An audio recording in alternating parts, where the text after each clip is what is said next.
Should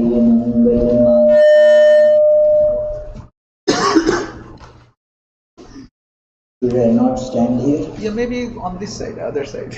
Oh, because the microphone is very sensitive. Om Sarvamangalamangalavam Varenyam Varadam Shubham Narayanam Namaskritya Sarvakarmani Karayet.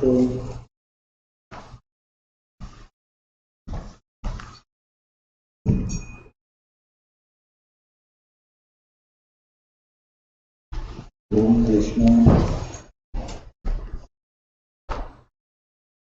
Om Krishna. Om Krishna.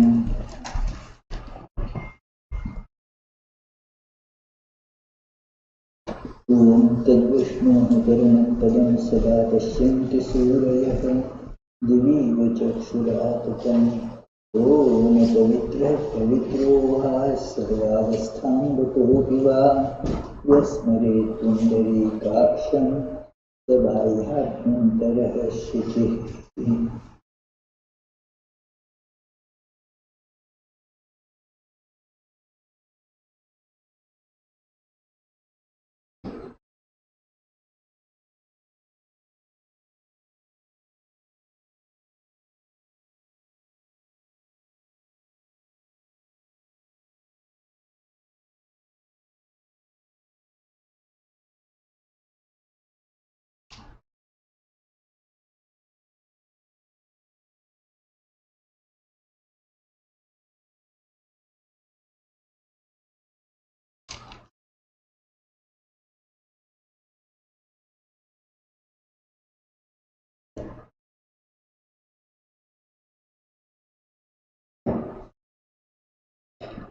Om Sarvadeva Devi Swarupaya Shri Ramakrishnaaya Namaha. Ityasya mantrasya Brahma Rishi Gayatri Chandha Sarvadeva Devi Swarupa Shri Ramakrishna Devata Rishyadinyase Vidiyo Yugaha. Om Brahmane Rishye Namaha. Om Gayatri Chandase Namaha. Om Sarvadeva Devi Swarupaya Shri Ramakrishnaaya Namaha.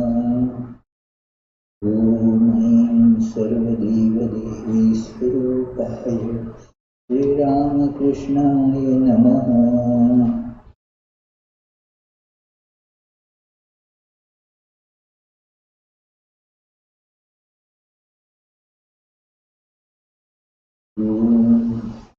Videkamayamante Rajatam Nirvikalpam Sadasadakhilate Kirtamete Sarupam Pritivikriti Shunyam Nityamanandamurtim Vimalaparamaham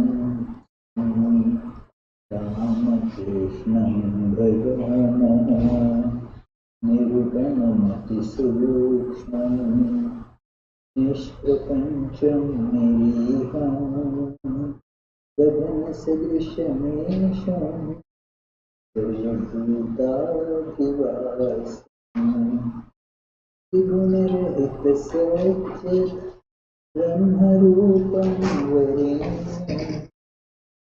Vimalaparamaham Ramakrishna Vikarita Jnana Bhakti Prashanti Sanaigalita Chetam Sahitam Vita Sahaja Samadhi Chinmayam Purnala Vimalaparamaham Ramakrishna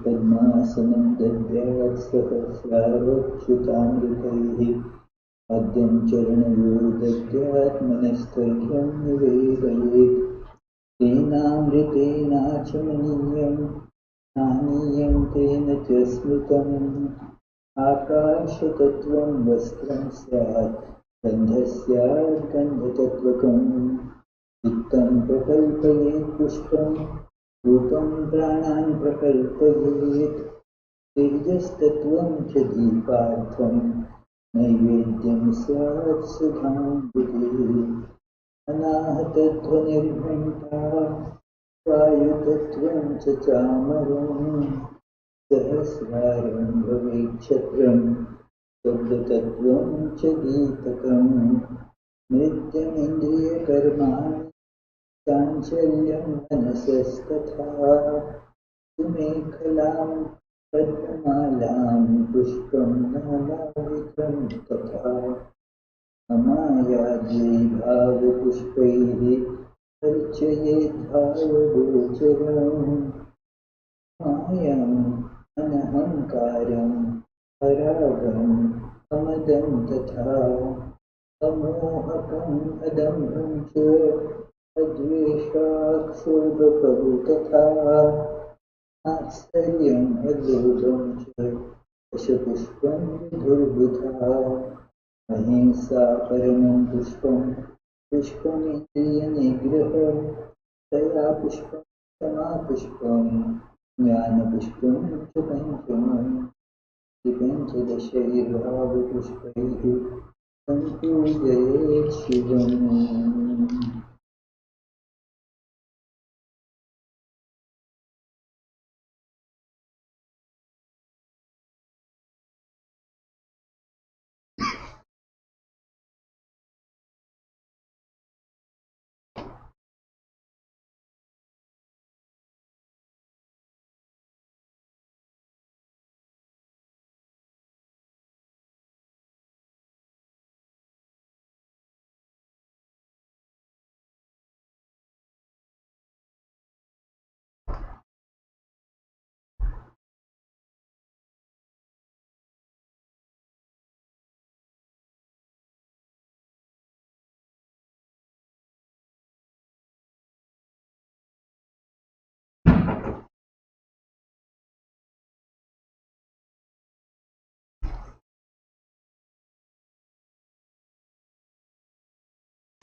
ॐ ऐं देशबन्धुः सर्वदेवदेवीश्वरूपाय श्रीरामकृष्ण नमः।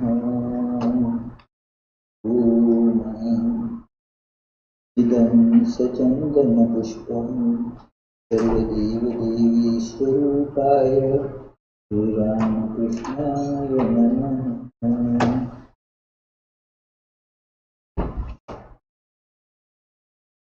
ॐ ऐं देशभूतः सर्वदेवदेवीस्वरूपाय श्रीरामकृष्णाय नमः।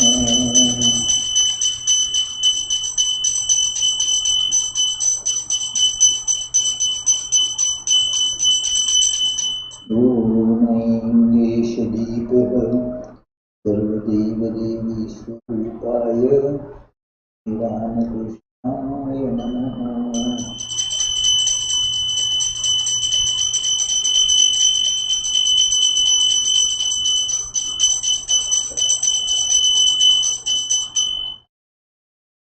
ॐ ऐं इदं सूपकर्णनैवेद्यं सर्वदेवदेवीस्वरूपाय श्रीरामकृष्णाय नमः।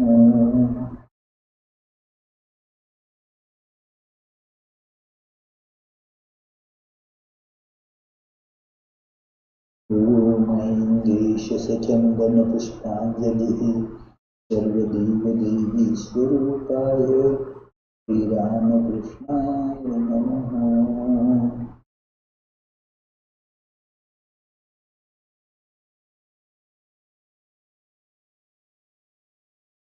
ॐ स्थापकाय च धर्मस्य सर्वधर्मस्वरूपिणे अवतारवरिष्ठाय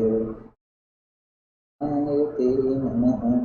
यथाग्नेर्दापिका शक्ति रामकृष्णे स्थिता या सर्वविद्यास्वरूपान्ता शारदां प्रणमाम्यहम्।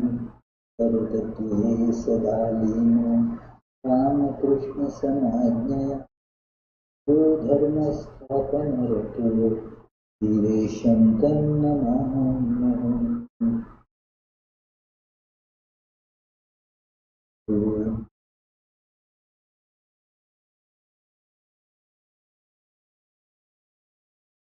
So now we will have a Arati.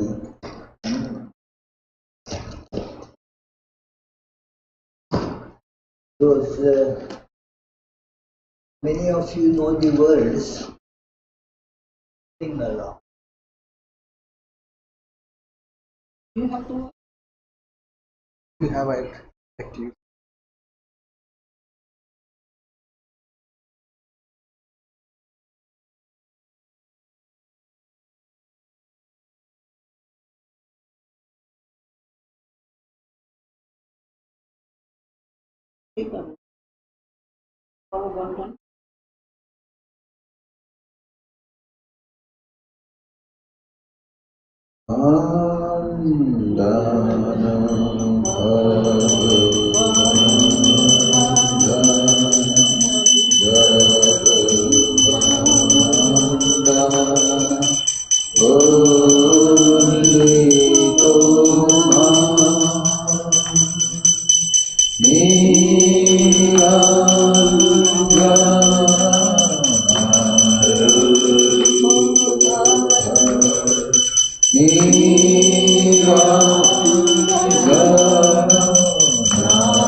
Oh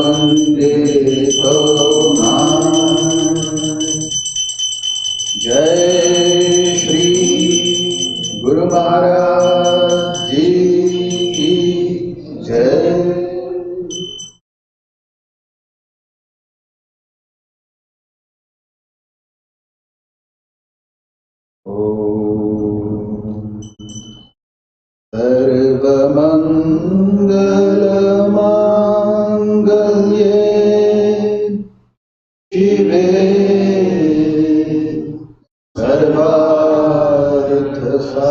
सर्वार्थसाधिके शरण्ये त्र्यम्बके गौरी नारायणी नमोस्तुते सृष्टि स्थिति विनाशानां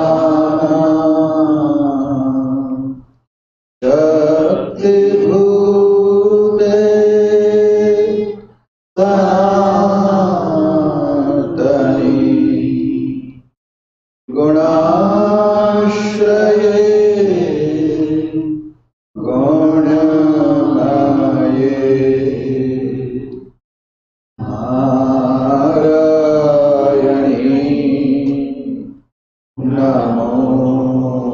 नमोस्तुते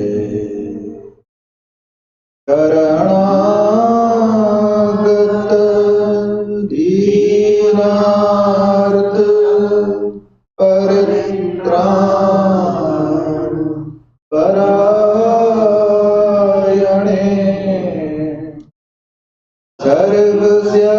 सर्वस्यार्ति हरे देवी नारायणी नमोस्तुते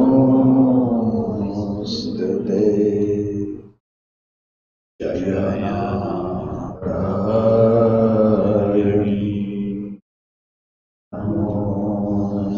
नमोस्तुते जय नारायणी नमोस्तुते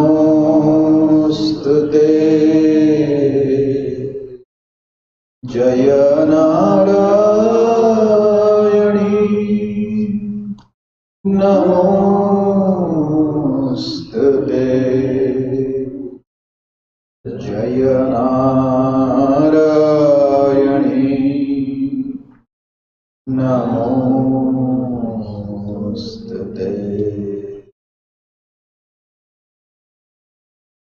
जय श्री राम कृष्ण देव की जय जय श्री शारदा देवी की जय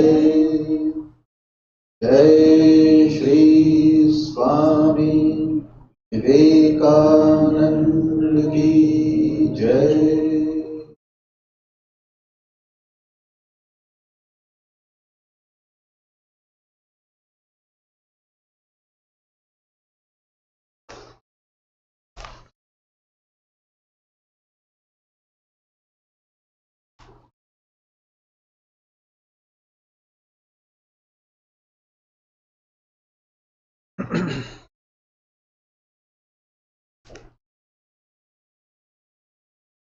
Dear friends,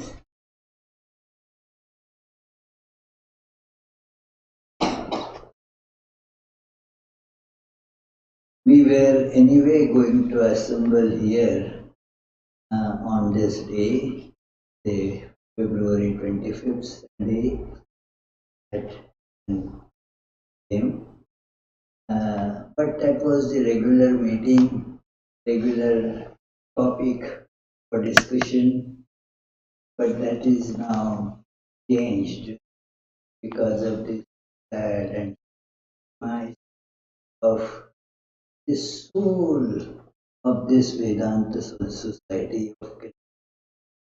He was president right from its inception in 2014.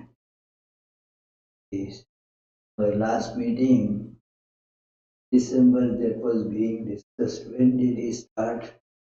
And then, so it was decided also that next year that Sandhya will take over president But then it was thought that, okay, Sandhya will be president-elect, and in 24 he will still continue so that he completes the full 10-year tenure. So it is. But anyway, he had been working very hard for continuation of this way. So today many of you would like words about him. So please come forward.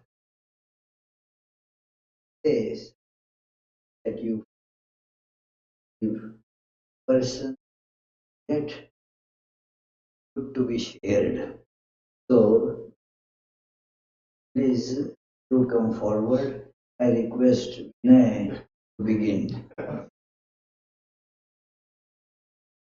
We won't announce the names exactly. Please come forward yourself and then announce your name because you cannot be known to everybody here.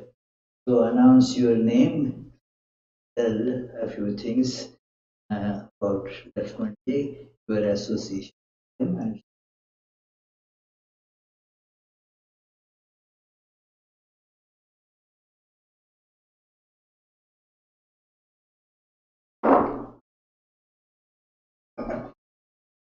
We'll see how good the projector works. we had never done, once We did it. We did one time. I was like,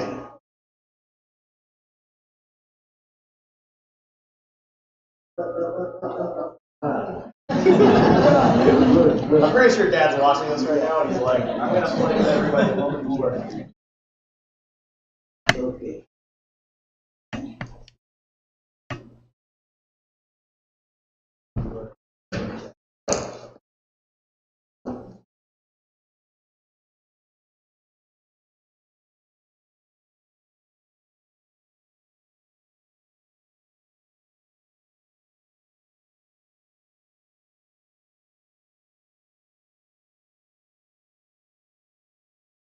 I have like a slideshow that has photographs. So everyone that knows my dad,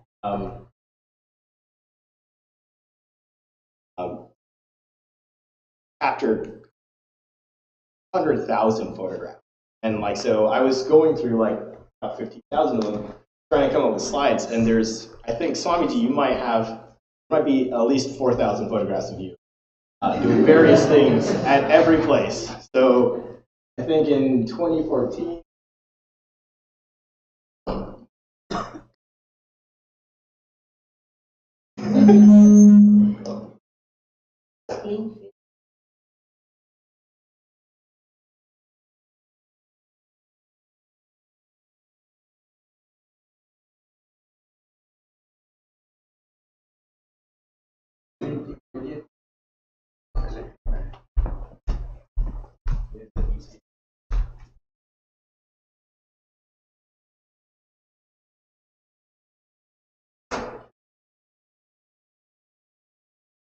So then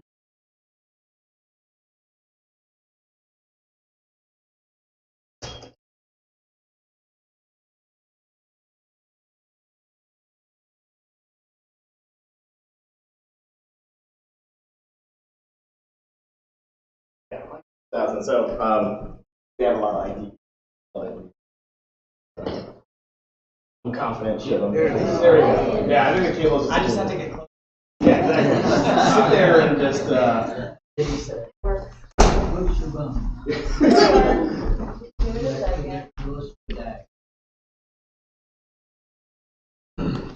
It'll work, trust me. Takes a second.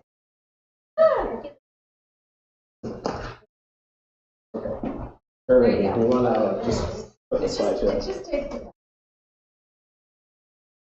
second. So, oh man, it's a little bright.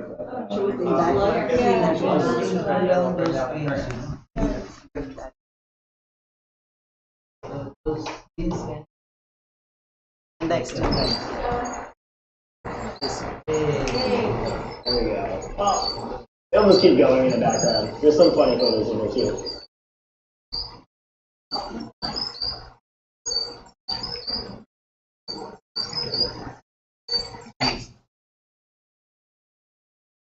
All right, so the slideshow is going to just keep going. So Dad, let's see, where should I start? Dad was a prolific photographer and took thousands of photographs. This last summer was the first time he went back to India since COVID happened. And over the course of 2 months, he took 8,000 photographs and I think about 400 videos. And we actually did a presentation, and it took poor Derek like 7 hours to figure out which photographs. So you'll see a lot of photographs that I captured. These are all from Dad's phone because he was also an artist. This is actually a shrine that's in our house that my dad used to meditate. This is an example of living in the Ganges in India. So the photos started getting very repetitive after a while because there's so many photographs from everywhere, and I'll be honest, I don't remember all the temples. I think he's traveled to, and this is, yeah, so classic selfie dad. Everywhere we went, everything, especially the last 5 or 6 years, was oriented around his worship to Ramakrishna and the Vedanta. So wherever we went, the first thing he would do, whether it's a hotel or someone's house, go to his room, set up a shrine, do everything perfectly, and then it would be like, life would come second to that. And, like my cousin Shelly Shinagri, like, my dad sleeps in the puja room there. He's the only person, everyone else, like, they have a beautiful puja room. Dad actually just lays out his sleeping bag and he sleeps in there. Takes a lot of photographs of his shadow, which is very fun. I don't know if that just went through all of them really quickly, but.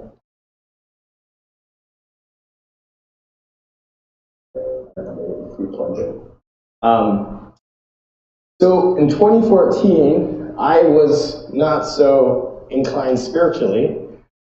So Dad he started working on the Vedanta, Connecticut, and I was always, I want to say forced to, but I, would always have other things to do, right? And it's like Sunday morning at 10 o'clock, and back then we'd have to go to Canton, so it was a long drive.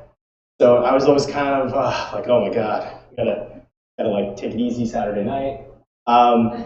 And that was like my first real like inkling into everything. So a lot of the devotees here today and Swamiji, I used to go consistently.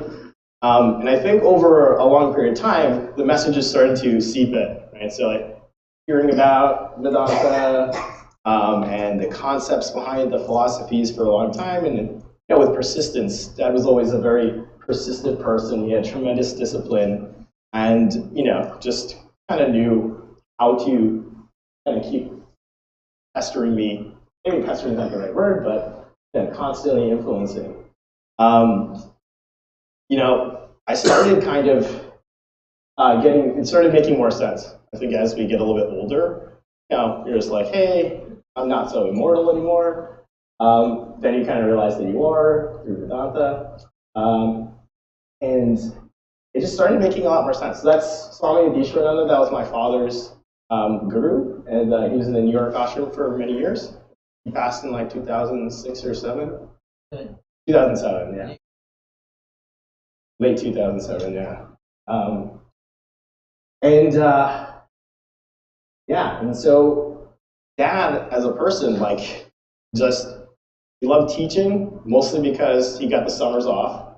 I kind of learned very early on, I was always like, Dad, like, why don't you go to business? We'd be like very wealthy. And he's like, someday you'll figure it out. Like, I hate sitting behind a desk from like 9 to 5. And that's why I became a teacher. And sure enough, when you're 25, you don't really understand that. You get like 35, and you're like, okay, I'm starting to understand the quirks of my dad and how I'm very similar. So started understanding a lot of those types of things. And I think with that freedom, it gave him a lot of time for his own thoughts, his own passions and pursuits.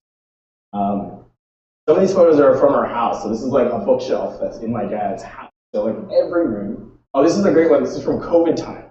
So during COVID, we had to resort to Zoom for our sessions. So this is also in our dining room. Here's a screenshot from, you can see Chris with his beanie on. Like we used to do Zoom meetings this is actually the school in India that my father and my uncle, they run in the village. So in Tavaripur, where they're Can from. the name of the village? Yeah, Tavaripur, it's in UP. Tavaripur. Yeah, Tavaripur. Yeah, so that's where our dad's from. These are some photographs of the family. It's going to probably cycle through. So Dad had a lot of time that he used to really pursue the things he loved, and Vedanta and Ramakrishna was really high up on that list, especially the last like 20 years. And so like an average day, like a normal day in our house in the last like 3 or 4 years would be, Dad wakes up at on non-school days, which is twice a week, but every other day, wake up at like 8:39. He'd do his yoga and his weight training. He started doing like resistance training the last 2 years. Like my friends were like showing him exercise bands and weights and stuff. So he was doing that, and then he would do like a small breakfast, haldi doodh. So like haldi, which is turmeric and milk and some other, I think, some sort of Ayurvedic thing. And then he would sit down and he'd do his meditation. He would do it for like 4 to 5 hours. Yeah, it was very, and the last few months, because I just kind of took Diksha in November, I do my like 15 to 20 minutes, and like I'm like, whew. But I sit next to him, and I'm also moving in like the next couple of months to Canada. So during that time, I really kind of like, I'd sit there and kind of really remember those feelings of my dad being right there, and I'm on the floor, he's on this chair, and remembering the feeling of being able to meditate with my father at the same time. Then he would go on his 2.5 mile walk. So he knew everybody in the neighborhood, like everybody. And then he'd come home, and then I'd do something for dinner, and then typically he'd watch about an hour or two of like news. He's always worried about the world. And then afterwards, he'd kind of go into his own world. And from like, might be 9 or 10 o'clock, but sometimes till like 2, 3 in the morning, he would be writing his poetry. So the last big pursuit was to use readings. Probably you'll know a little bit better, but he was compiling these dohas, which are Hindi couplets based off of a bunch of different translations of, I think, chapters in the Gita. So he'd been reading them in English, I think in Bengali a little bit, some Sanskrit and Hindi versions, and writing his own versions in Hindi. And so he'd been very passionate about doing that. And he'd been working on that for the last couple of years. So he would kind of go into this state of or flow or whatever, and he would do that for like 4 or 5 hours. And if you come to our house, you'll find thousands of books and manuscripts, and they're all, just like a professor, they're all his notations and commentary and this and that. And I feel really lucky because Dad used to do really fun things where he would just kind of like leave a booklet with like a leaf and a page like on my desk in the basement, and he would do these little things because we both are very organized chaos. So like our house has just got a trillion things, but we know where everything is. So Dad would kind of play these games where he'd put like a book somewhere, or he'd open a book to a certain page, and I would kind of notice it, and there's an expectation of me reading that page or something, and then the next time we interact, we'd kind of talk to him, I'd ask him these questions. So yeah, that was kind of like how Dad was. It was a very kind of subtle way of just being super cool and not really pushing things, and then kind of like letting me kind of come to him with like, hey, what's going on here? My dad did take a lot of funny selfies. I think some of these are by accident, but but he visited to all these places, and I'm going to eventually document them correctly. I just didn't have time yesterday. But like in our youth, we used to go to India probably every 3 or 4 years, and because Dad was a teacher, we would have the whole summer. So it wasn't just like 3 weeks; it was like 2.5 months in India, and it is very different than here. I used to struggle as a child trying to explain to my friends, like, what was India like? It's like, it's like a different planet. And I'm really grateful for all those experiences because Dad also, both my father and my mom, they used to take us, we used to go to so many temples, and when you're a kid, you're kind of like this, oh, what am I doing? And then you hear about it, but again, it's like the journey, right? So like you might sit in a car for 4 hours to go to some temple somewhere, and you stand in line for like another 3 hours, and you have to take your shoes off, and your feet are wet because there's wet wells. And but then at some moment you like think that like this temple's been here for like 4,000 years. Like there's some version of me that a long time ago probably stood here, had the same questions like, oh man, I really want to go home. Right? I'm like hungry right now. So, but we saw so many things, and just I know I'm like rambling a little bit, but throughout all those experiences, if you're on a train for like 10 hours in India, I was like, as a kid, the go-to thing was like, tell me a God story. So if you're not familiar with Hinduism, like the gods there, like they're like superheroes. It's like its own Marvel universe. So I was a kid, I'm like, I want to hear about like Hanumanji. He's like flying around the monkey, and he can beat up anyone. Just the dad always kind of incorporated a lot of those really kind of fantastical things and made it really consumable for us as kids, but not without losing like the importance or like what that means. So like all the stories have meaning and purpose to them, and you learn more.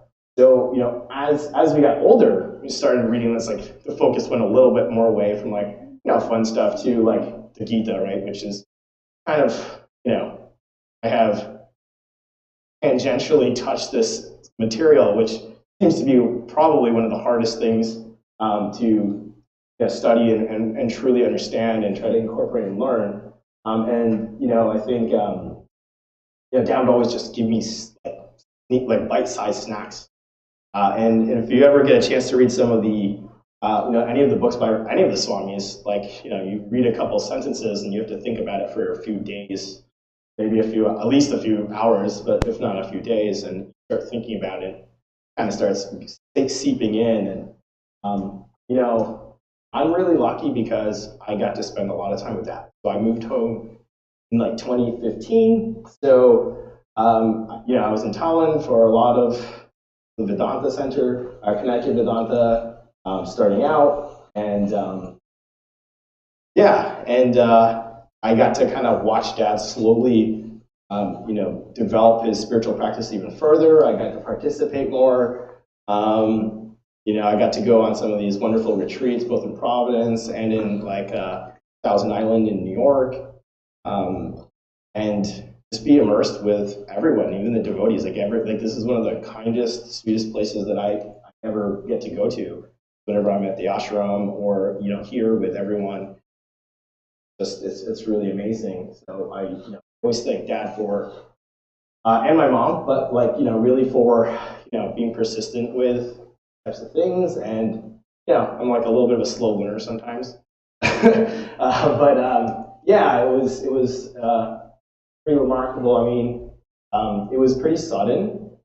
Dad was like in pretty excellent health and stuff. He had no real issues. I kind of said at the funeral, this year had been really like magical for our whole family. And Dad's passing was really nice. This past year, we had like 2 cousins of mine got married in the family. There's 2 engagements. A baby was born, like the first like grandkid in a while. We had an amazing Thanksgiving. We went and saw some old friends in Pennsylvania, like my parents' neighbors in Pennsylvania, like 1970. We went and visited them. They were in a nursing home. We saw them.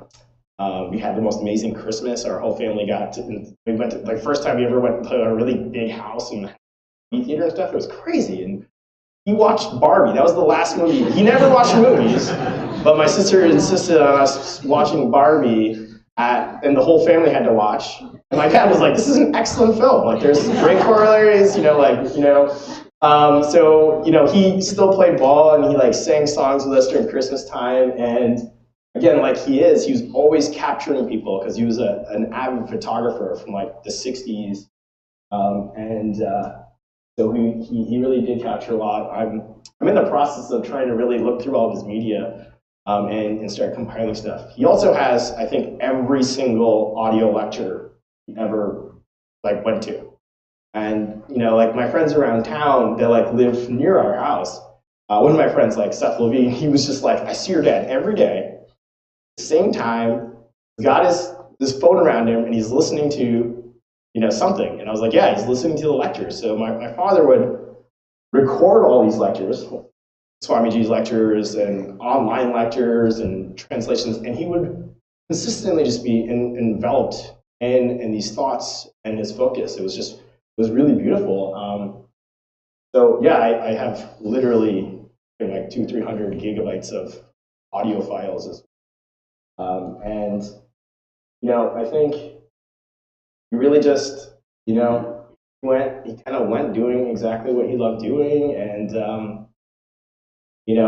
just to kind of close the loop, he saw there was unfortunately a family friend passed away like less than 5 days before my dad did. So they were pretty old, and so my dad was able to see all of our close family friends in person. A lot of them are older and having mobility issues and stuff. So these bottles, FYI, my dad used to collect water from sacred wells all around India. So every one of those plastic bottles is like labeled with a date and a location. So he, while a core of Vedanta is, not to be to have any attachment to material things, I think my dad used to just keep little trinkets, things that weren't important, right? Like he would bring a leaf or a stone or something like that. And it'd just be a symbol or a memory of that place. It's like as you walk through the house, there's just millions of memories in every single room you go to, whether it's a photograph or a leaf or a pamphlet. He would like annotate it, and he would remember those thoughts. And like as I go through my phone, like I was texting my younger cousin yesterday, I was like, Dad has a photo of you and himself when you were like 2 years old. She's like 29 or something like that now. So he used to keep these things on his person, and he would look at them, really reflect. He really loved our family tremendously, and everyone around him.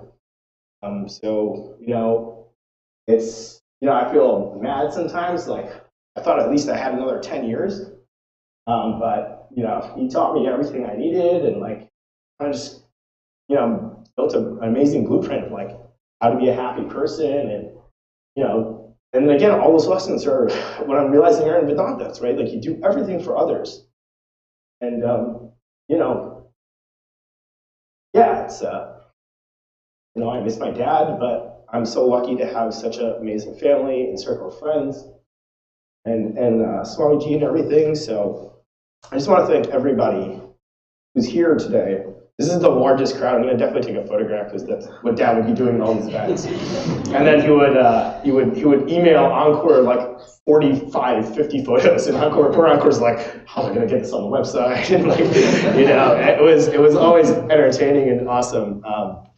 But yeah, I just want to thank everyone for coming today, because like I recognize everybody and know him for years. So yeah, I mean, he was a really devoted person, and my dad also had a very interesting, there's a great book called like The Argumentative Indian, written by a professor at Harvard, and I definitely think that encapsulates my father a little bit, because he had positions on things, and he never lacked like the courage to say exactly what his position was. He'd be very gentle about it, but he would be like, hey, this is what I think about this material, and sometimes if you disagreed, it would get very entertaining. I probably won about 5 arguments against Dad most of my life. Not until he was 72 or so. That's when I was like, all right, my brain engine's a little bit faster. But yeah, we had a lot of great time, and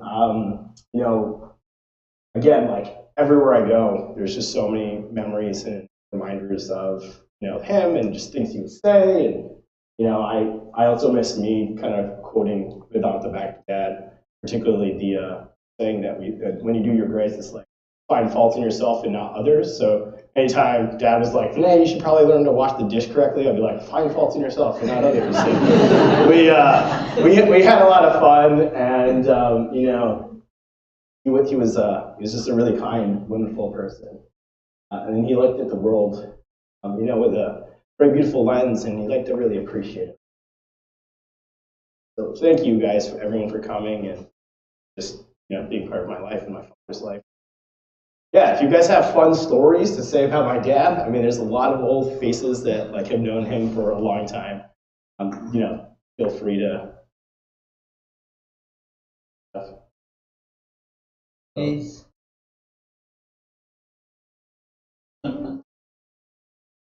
Sorry? You did have a pretty funny laugh, yeah. Oh my God, yeah.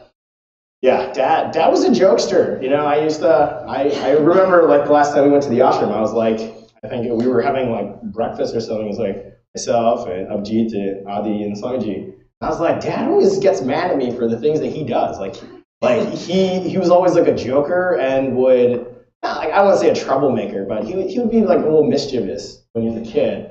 And it seeped into his adult-like thing. So it'd be like, you know, just like an example, like Sanji would be like, oh, we're in room 5.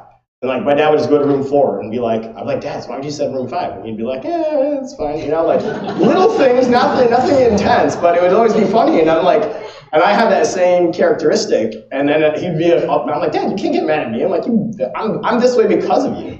So just really fun elements of my dad. Yeah, he was very funny. He liked to make jokes and he liked to make people smile.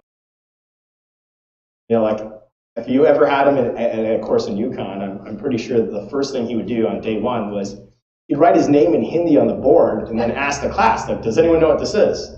Yeah, and outside of maybe a few of the Indian kids over there, everyone would be like, what is this? He'd be like, it's my name.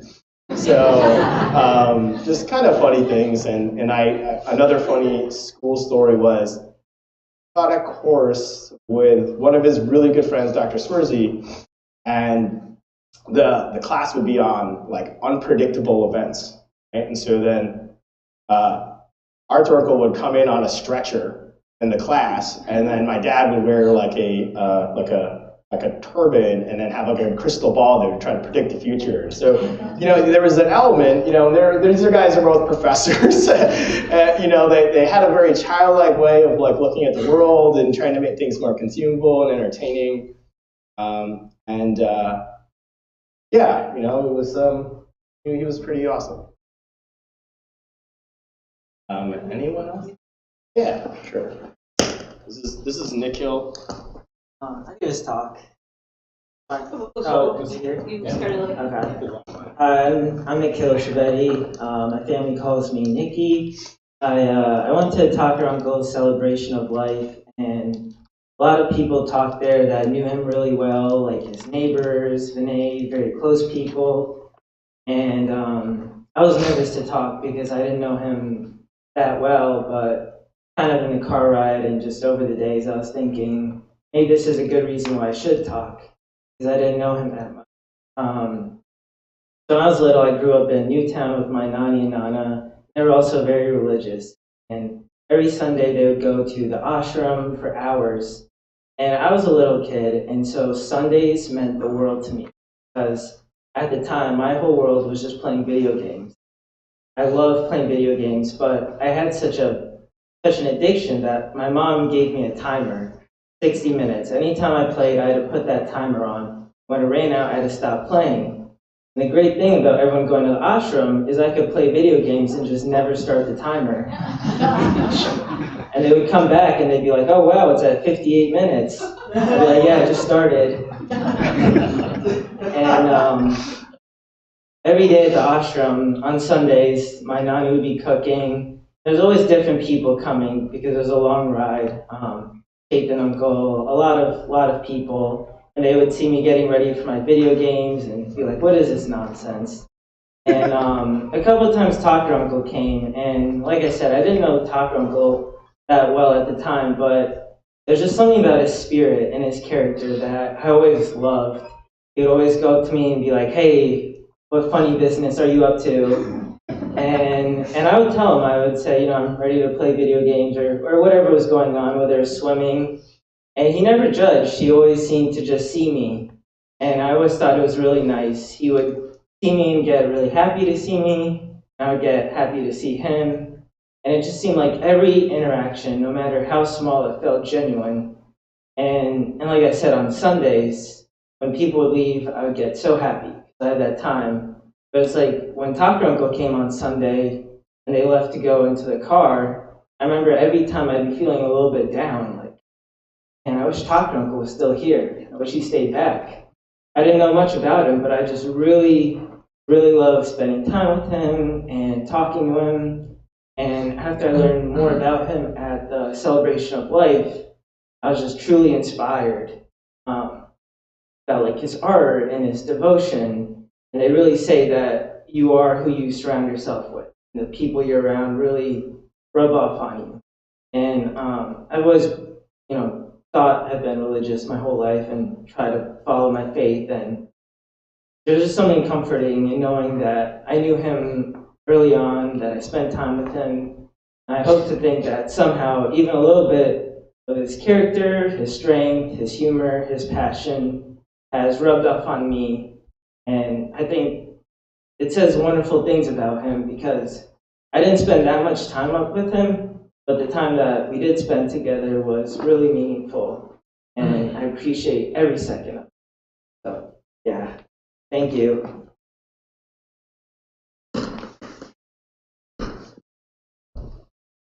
Thanks, Nikki. So we've known Nikki since he was born. He's a great kid. You're like a doctor now. Almost. Almost. Oh, you're on your way. Excellent. Congratulations, med school. There we go. It's a profile. Indian kid.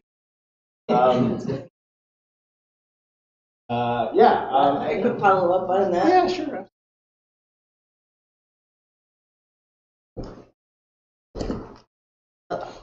In the last few years, I don't think I've spent as much time with him because you guys were probably busy going on the trips, but I knew I referred to him as Tucker Uncle from before Vinay was born and Nita was born.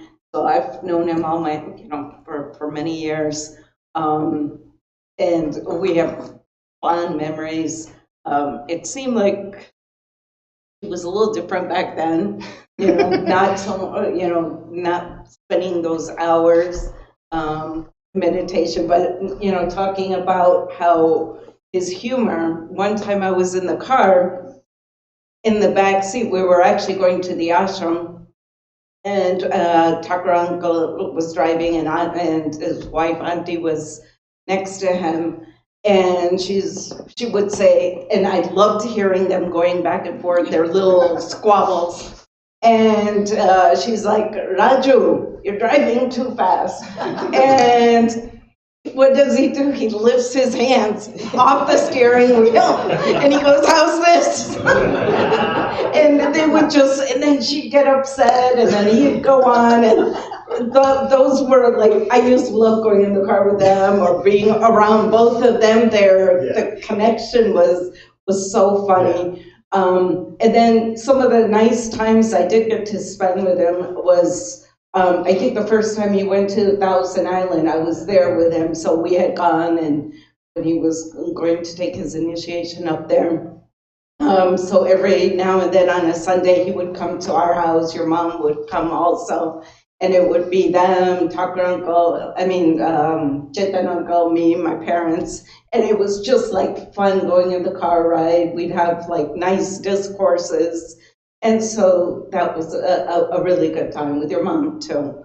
But just a wonderful person, and all his life, just happy, humorous, made everyone laugh. And so I have very fond memories. Yeah, I think that I forgot about the car rides. So this was like a thing with our family that us talkers, we're all kind of dominant alphas in our own respects, in our own careers or whatever. But when you got all four of us in a car, it would get very interesting. And my mom was always the boss for unquestionably. But to this day, my sister and my dad, I'm just I'm gonna just not engage right now because I know not a fraction of the words you guys do. But everyone I know, they'd be like, oh, the funniest stories of. And it would be ridiculous. And back and forth. Yeah, absolutely. Yeah. My dad, again, was a troublemaker growing up, and he got away with it when he was a kid, and then I was like, how? What? Yeah. Anybody else? There's some fun. Yeah.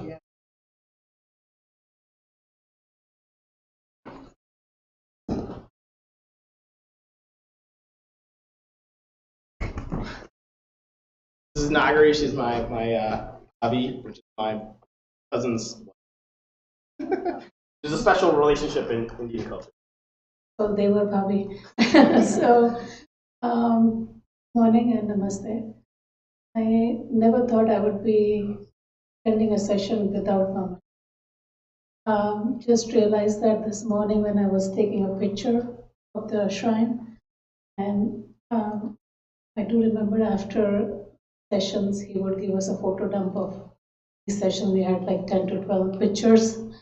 And when I took the picture and I shared in our family group chat, it reminded me of what he was doing until the last session, sending it to our family.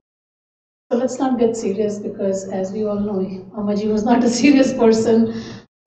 He was serious about life, but as a personality, he was very funny. So some peculiarities about him that I would share. Number one, his food always had to be warm. So nobody dare give him cold food or room temperature. It has to be warm till it's on his table and in his plate. Number two, it has to be spicy. If it's not spicy, it's not food. It's like, what is this? Why is this being even served, right? Third but not the least, when you put sugar, it has to be a dessert. If it's food, it has to be spicy without sugar. So if you had even a slight sweet taste to his food, he would dismiss it out. He would not eat that food, period. So that's Mamaji. Now, on his funny side, he also had a fashion sense. I don't know if you guys are aware of it. He would be very proud of his shirts and his jackets that he wore, and he would have all these quirky, some shirts that he has which have, I don't know, turtles and some flowers on it, and he would wear that. And you could see in his eyes he was waiting for some kind of a recognition or some kind of appreciation of what he's wearing. And then if you did, he would I just wear this, this is my style and stuff like that. Those were his mannerisms, but I don't know, this is an impromptu speech, so it's just gonna come. Whatever is in my heart, I didn't know how to speak. He was the head of the family for us. For us, it was like, anything happens, let's talk to Mamaji, let's talk to Chachaji, as he was for some other relatives. He was very proud of his family. Very, very proud of his family. He made sure kids were studying. He would always ask, did you do your undergrad? When did you do your master's? Oh, you guys didn't do your PhD? This one is not a doctor yet. This one is not a this yet. This one is not working there yet. Extremely proud, pushing in the right direction, being positive. He did, I don't know, it's surreal that he just left. As when I said, we thought at least 10 more years we would have his blessings, but that didn't happen. I think he taught us that life is very fragile. If you're just waking up each day, that's a blessing in itself. But I think he also taught us that just cherish each day, because none of us know anything about. We don't have control. There's nothing to be anxious about the future if that's what we are doing right now. Not sounding preachy, but that's what's coming to my mind right now. We never thought, especially after the December Christmas vacation that we all had, he would dance, he would sing. But I remember this Christmas vacation, and every vacation that we were out somewhere, he would say, bring Ganeshji, bring Puja Saman, and we all had to do an aarti. All the kids, the grandkids, we did an aarti every day. There was a shrine, anywhere we went, he would make a shrine out of it, and we all had to pray. And then you could party. He wasn't like, keep praying all day, but you could go party after that the whole day. You could have fun, you could do your thing.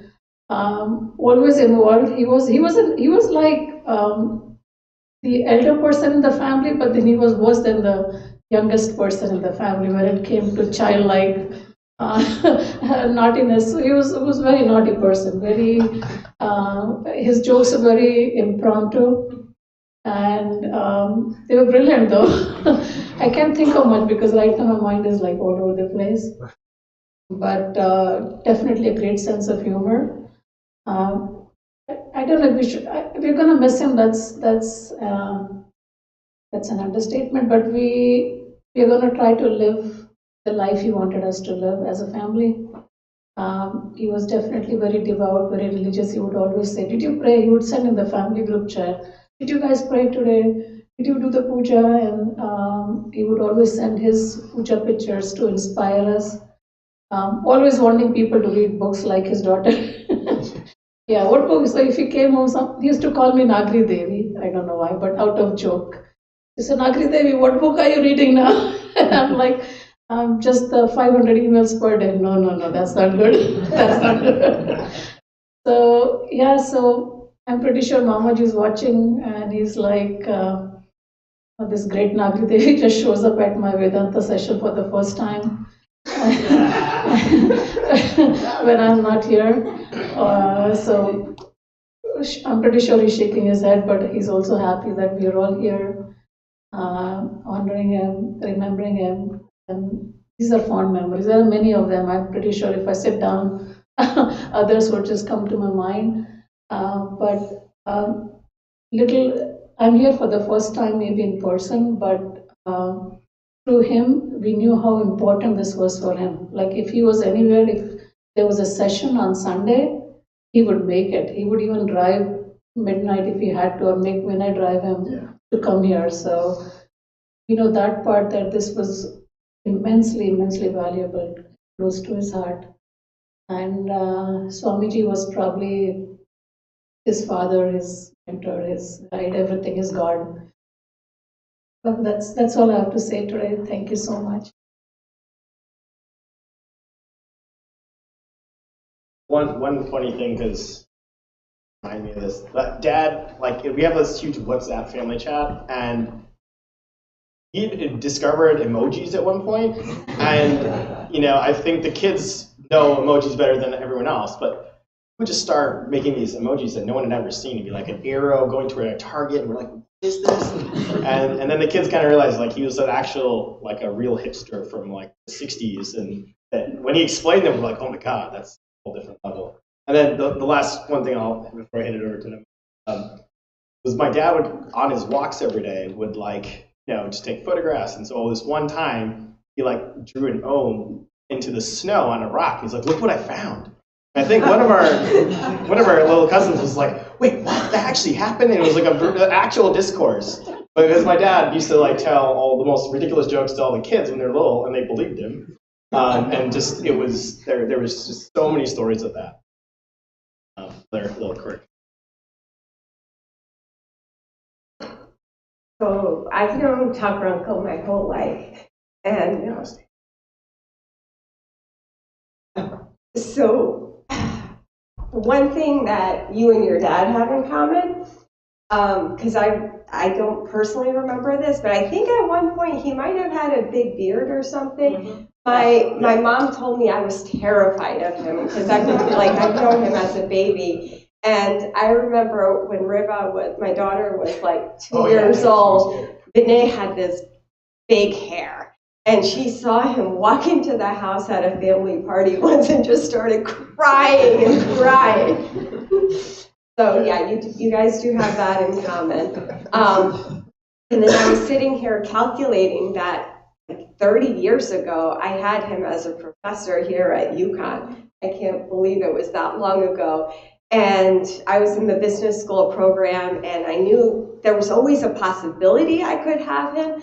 And I was always praying that I got the other teacher. Because I'm like, that's a lot of pressure, because my parents would come and see him all the time. And but I didn't have such luck, so I did have him as a professor, and I still remember, Tuesdays and Thursdays, the 8 o'clock class. And it was one of those classes that you could have skipped, like if you studied the book, and it was like, there's some classes you have to attend, there's some classes you could skip now and then, but I would have to be there every Tuesday and Thursday at 8 o'clock, and my friend in the class, he would just sleep in, and he knew I would take notes, and he's like, he's not my uncle, so I don't have to know.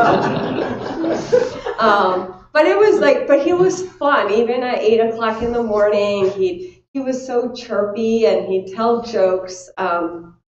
So I didn't like waking up for it, but I did always go. And like my sister, I loved when Uncle and and your mom would come over because they were just so entertaining. Just the back and forth.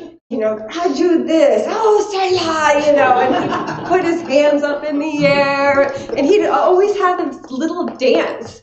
He'd always be like just bouncy, and it was that energy that he brought that I loved. And we have a lot of family parties, and my parents are older, and a lot of their friends have passed on, and it was just so nice to invite him over because you'd see them connect and just have so much fun together. He was like he'd bring this life and light and energy. So that's it. I'll just add to that real quick.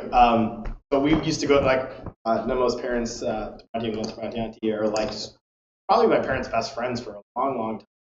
And I think in the last few years, when my dad, we'd go to visit their parents, it'd be really funny because the Prati uncle and my dad would be like, oh, you remember the time this and this and that? And they'd have no clue because Shail she's the one that knew all the dates and remembered everything. Like, oh no, it was like 1972. They're thinking it's 1987. And it was always just like a really funny discourse because Shail always just knew the truth. So, so she's like, no, like,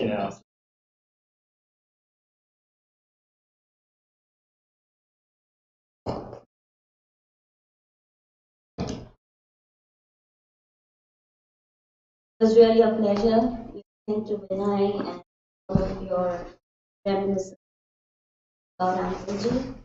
So I'm here to share some my humble commands to you. As we have gathered here today, let us talk about some of my memories of him.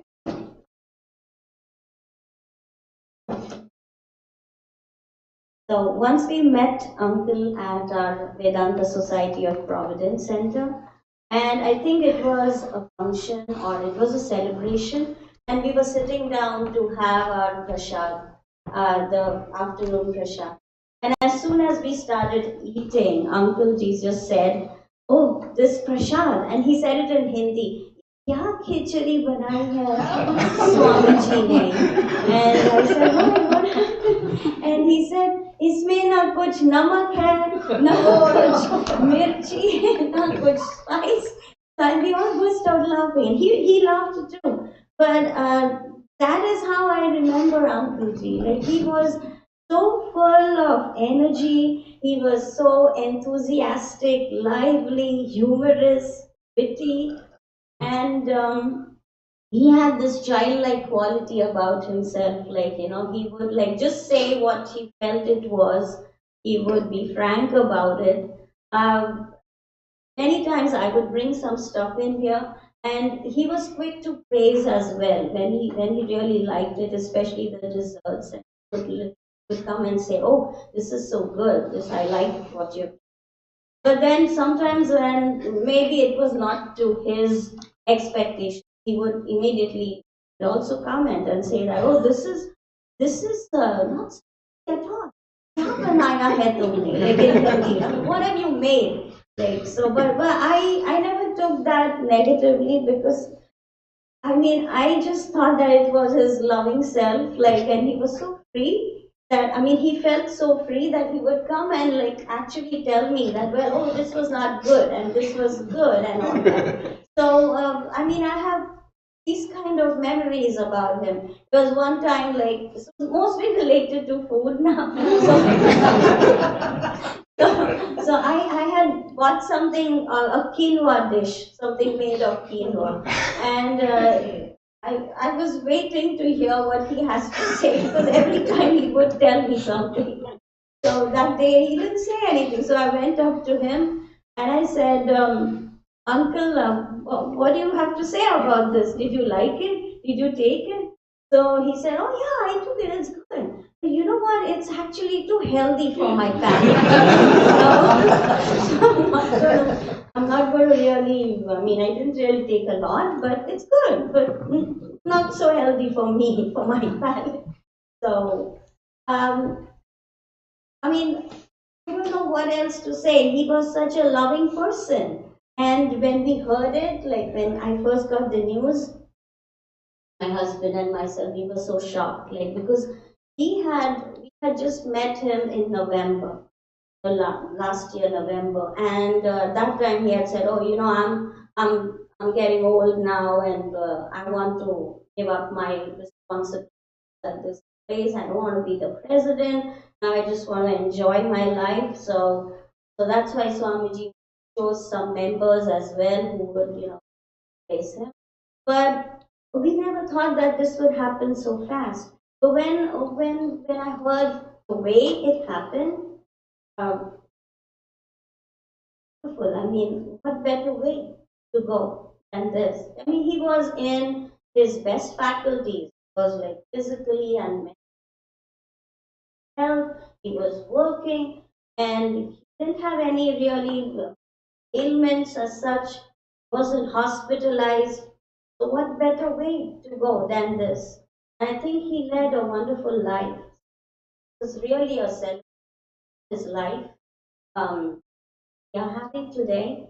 And yes, your grief definitely is very great, but we all feel and we all miss him sincerely. And I even told Swamiji that whatever it is, yes, he's gone, Thakur him, but we miss him here because we are still here. So with some of these words, I think I'm going to end my little so much. Om Shanti.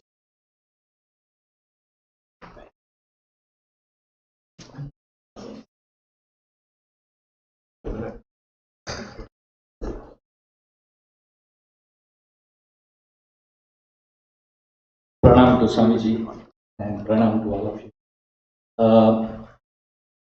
Thakur Uncle, or I used to call him Chachaji. I knew him from 1988, even before I met my wife. The first time I met Sarlaji and Thakur Uncle, I had my license and I didn't have a car. They had a Dodge Dart, so they gave me the car. And they said, "Oh, you can drive this around Yukon, you need to go around and buy groceries and stuff like that." So everybody over here talked about Thakur Uncle. I'm going to talk about his generosity. Very generous, very generous. You ask him anything, he'll never say no. So he gave me the car. The second quality of his was sound effects. So while I was driving his 1978 or 79 Dodge Dart, it was blue in color and had a white top. So one day at night I was driving the car and I knew that when you pull the turn signal on the car, it will make the high beams. So I asked him, I said, "Aapki car mein ये high beam कैसे होता है? I'm trying to do the high beam and it is not." So his sound effect was, "अरे पैर से ऐसा खट करो तो हाई बीम हो जाएगा और पैर से ऐसा खट करो तो लो बीम हो जाता है." मैंने कहा पैर से, because I was used to पैर means leg. You just push your leg on that and it makes the sound cut and it will. And literally it made the sound cut. So he was very good with sound effects. And one day we were discussing about something, and we were talking about the word patriot. And he said, "Ye sab Sanskrit se aaya hai. Everything has Sanskrit origin." So I said, "Sanskrit origin?" And he came out with some word, and I'm pretty sure he was joking with me. And he said, "Pa, pat, or pat, yani patriot. Aisa ho gaya." So he would do that with me. His couple of things that they still ring in my head, and couple of things he will ask you when you meet him. "What book are you reading, CK?" I would say, oh, seven habits of highly effective people. Okay. And then you say, oh, and then you say, page number 50 pe kya likha hai? What is written on page 50? And he would quiz you on that. So that I still remember that. Even as of today, he would come. I live in Tallinn, and I have known him for 36 years. So whenever he used to come to my house, very informally, he will say, CK, is everything under control? Is everything under your control? And I would say, yes. And then he would whistle. He would do this typical whistle of his. And I think Vinay remembers that probably. Yeah. So I remember some of these things, and his voice still rings in my head, and I still think that I'll open the door and he'll be there and he'll be asking me, "What book are you reading? Is life under your control?" So I have those memory of his, and even he used to consider my wife Sandhya. And my kids as his grandkids, like Shubham and Sinduri. My wife Sandhya as his own daughter, second daughter after Vinay and Neeta. So really, I'm missing him, and I'll miss him for my life. Thank you so much. Dad had prolific jokes. Like I'll just say real quick, like. I think I got in trouble like in second grade because I told my dad would say like, oh yeah, I used to play with like dinosaurs and stuff, and I'd tell my friends in school, and then the teacher had to call my mom once and was like, you gotta talk to your husband, because when I would be like, no, my dad was a professor at Yale. Like, what are you talking about? Like, you don't know what you're talking about. Like, he actually played with dinosaurs. Like, I don't trust your teacher. And so there was a lot of those kind of things that went on growing up where I was completely confused. Yes, I was not planning to say anything here, but something that was mentioned in the passing but not emphasized about Thakurji. As Maharaj alluded to, the creation of the Vedanta Center of Connecticut back in 2014, even though Revered Maharaj was the inspiration, but Lakshmanji was a perspiration part of it, for the whole thing. He was a silent worker, but he never bragged about it actually. And a lot of things happen behind the scene about the center that we were not privy to. But things worked like a charm. Everything went smoothly. But he was, as I said, the perspiration behind it, but never a word about bragging or anything else. That's what karma yoga is all about. We talk about all the 4 yogas, we talk about a lot of different things, but we don't practice those things in real life. He was an epitome of what the scripture said, and what we should practice those things in our day-to-day life.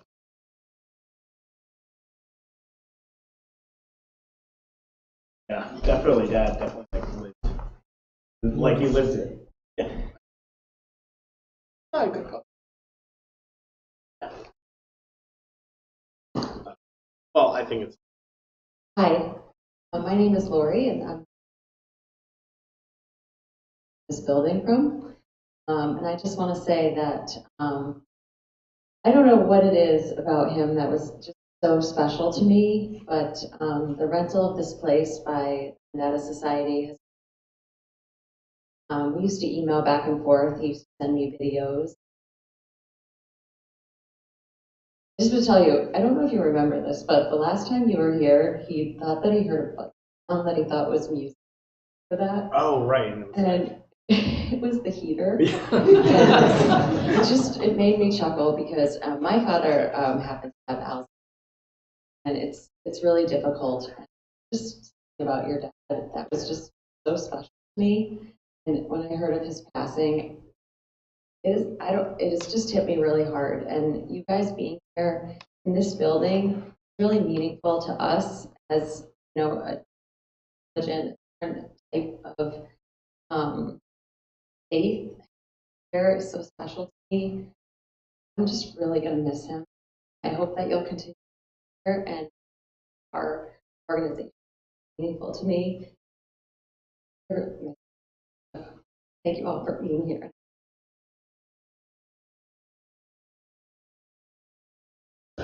Yeah, You know, I remember that incident because I was like, Dad, you can barely hear me talking at the time, and you're able to pick up this obscure, like, wailing sound from it.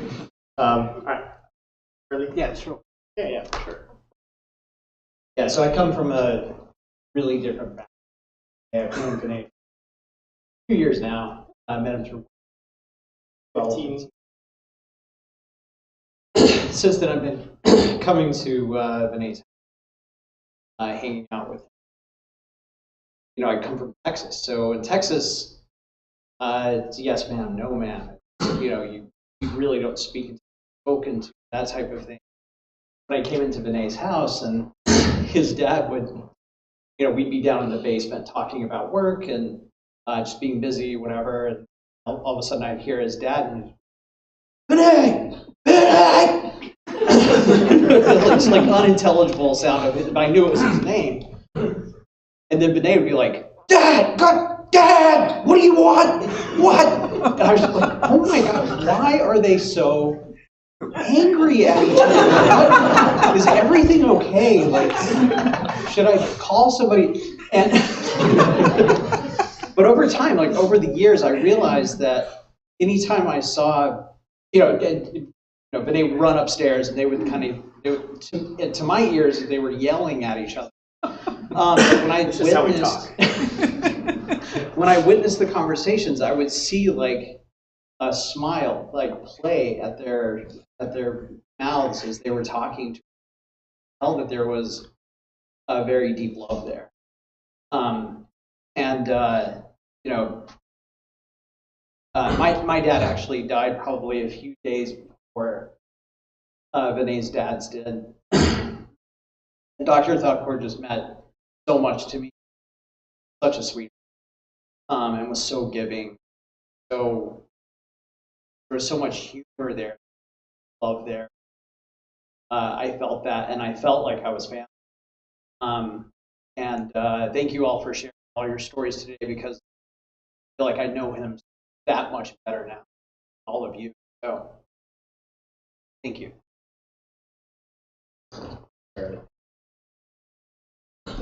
Well, the timing. Oh. Okay, perfect. I just wanted to talk for my mom who's in India. Yeah, so I was with her there, but she's and she didn't get the phone. But I have a funny story. So respect is fine. Given it, when I left India, I didn't all this stream. Never got to see loving and trust me. Very intelligent and a uncle. He's talking. I will miss him dearly, and yeah, so that's her quick note. I also wanted to share. My dad mentioned earlier that when we grew up in Holland, when we were really young, my brother and I used to think our uncle and auntie were our grandparents.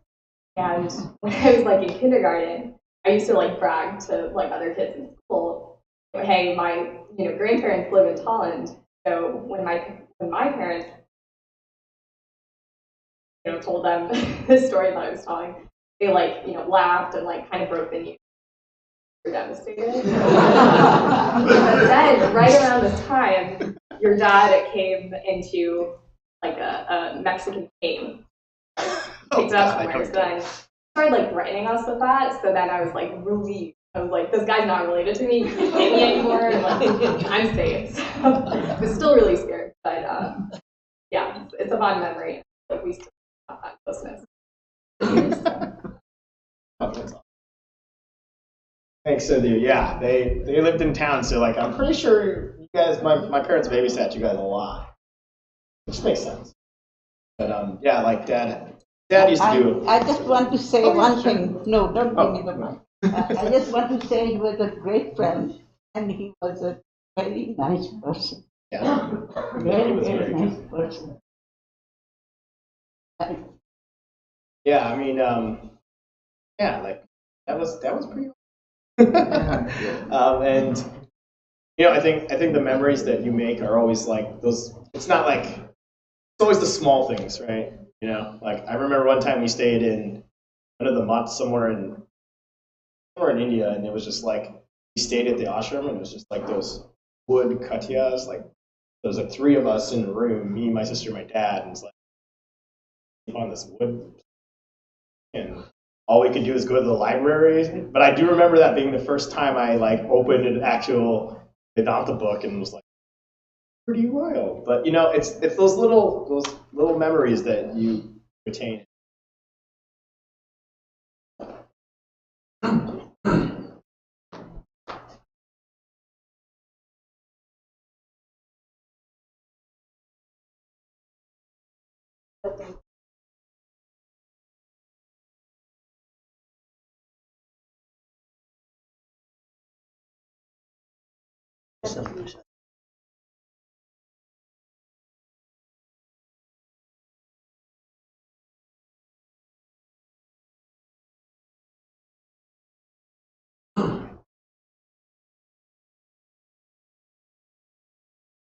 As you heard, he used to come to Vedanta Society.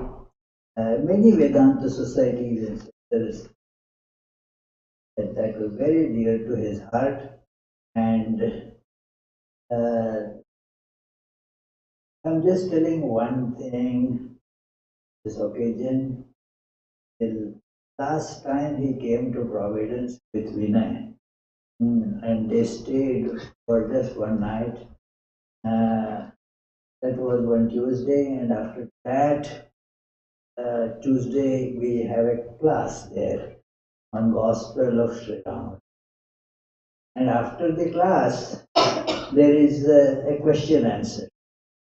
So he said he also wants to ask a question, but not about this, but about Bhagavad Gita. So I said we'll talk about it later. So after that, next morning, we had discussion on the particular topic, as Vinay told you earlier, that he used to study Bhagavad Gita a lot. A wonderful book. And here also in Vedanta Society here, we always keep the discussions, the classes glued to Bhagavad Gita. It has a very special character of universal appeal. So therefore we always use Bhagavad Gita as the primary thing to speak about, being universal in nature. So he said, this is the 6th chapter verses that I want some explanation on. The 6th chapter begins with a definition of a monastic, and it is a very important definition. Who is a monastic? And that definition says not someone who just takes the external signs of being a monastic, like putting on clothes like that or staying in some monastery. That is not a criterion to be considered as monastic. What is the criterion? Anashrita karma phalam karyam karma karoti yaha. The one who works without any selfish motive, without getting attached to the results. Anashrita karma phalam. The one who does work like that, that person is the real monastic, sa sannyasi, and also sa yogi. That person is also a true yogi. And then after this verse, the verse comes that he had difficulty with was that Arurukshuho mune yogam karma karanamuchyate yogarudhasya tasyaiva samah karanamuchyate. So there are a couple of technical words in that. So he was wondering what exactly it would mean. That the one Aruruksho, a very beautiful word, means the one who wants to become a yogi. He is not yogi but wants to become a yogi. So, arurukshu. So, what that person should do? Karma karanam uchyate, should work in this proper manner so that that person will become a yogi. It is like you have to take the path. Like you came here, you followed a path that brought you here. So that is what is meant there by work. Karma karanam uchyate. That to get here, what you did was that is how you got here. So to become yogi, the one who wants to become yogi, if you don't want, of course, this is not for you, but if you want to become a yogi, then you have to work. But then after you become yogi, that very person, yoga rudhasya tasyaiva, that very person, when he becomes yoga ruda means reaches, then what happens? So he was that how that means does that person give up the yoga? No, he doesn't give up the yoga, but he gives up the actions needed to be done. It is there is a stage where one reaches the goal, one reaches perfection. Many have this idea following this ideals of like some writings from Socrates, Aristotle, mainly Aristotelian idea that perfection one can strive for, but one can never reach perfection. But that is not what Vedanta says.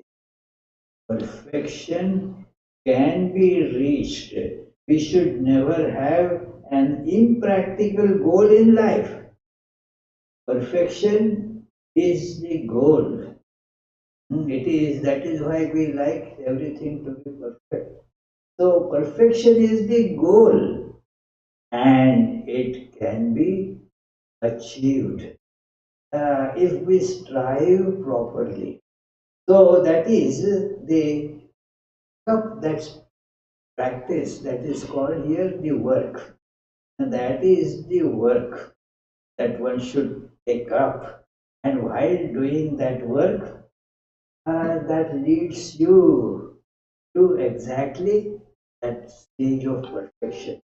So he understood that. He said, but does it in this commentary that he was reading, Sridhar's commentary, it is very nice but very concise. So there was not much elaboration on this point. So what you say, where can I find that? I said, read the commentary of Shankaracharya. In Shankaracharya's commentary, you will find that elaboration. That yes, you strive for something, and for that you use a means. Once you reach there, now that means is to be left behind. Like when you all reached here, you came out of the car or whatever means that you used to come here. Then you don't just sit in the car and keep on driving. Now you have attained that goal. So similarly, one strives for perfection.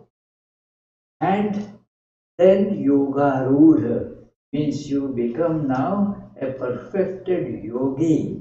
And now you stop, now you get out of that means. The means otherwise can be a bondage.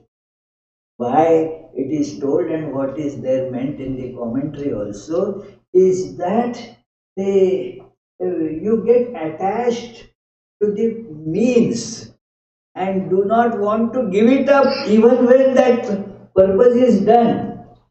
It is like you suppose you got so attached to your that flying in the plane, even after the plane lands, if you keep just sitting there, wow, how nice this city is, how nice this place is. So then there is no purpose served by taking the flight. So therefore, that is now what you were doing. Its purpose is served. Now don't get caught in it anymore. So come out of it. So Shama means now be calm. Now do not get further rattled about reaching. You have reached. It is like GPS tells you that go here, go there, take left, take right, and then when you reach, you have arrived. Now stop driving. So it is like that. Stop driving. So he then read that and next day sent me an email that, oh yes, it was, I found all that discussion that we were having in that Shankara's commentary. So that's about it. So this is the only thing that I wanted to narrate. So please, friends, we will say the grace before we go to have a little food, whatever is there. So those who know, please join saying this. Who don't know, they can hear and try to memorize. First part is in Sanskrit, again a verse in Bhagavad Gita. Om Brahmarpanam Brahmavir Brahmagnam Brahmanahutam Brahmaivate Gantavyam Brahma Karma Samadhina Hari Om Tat Sat. Now he immediately would start the English part of it. That Om Shanti Shanti Shanti. O Lord, please accept our offerings. Bless us. Make us pure and all the way. Make we not accuse, demand or complain, but love, respect and cooperate with all. May we not find faults with others, but try to find our own faults. May we not treat others as strangers, but learn to make all our own. May we feel the whole world to be our own. Peace, peace, peace be all. Our next meeting here will be, provided if that date is available, Laurie will let us know, that March 24th, same time, Sunday, March 24th at 10:30 to 12:30. And then after that, April 28th, same time, the topics of discussion will be conveyed through. But thank you very much for coming.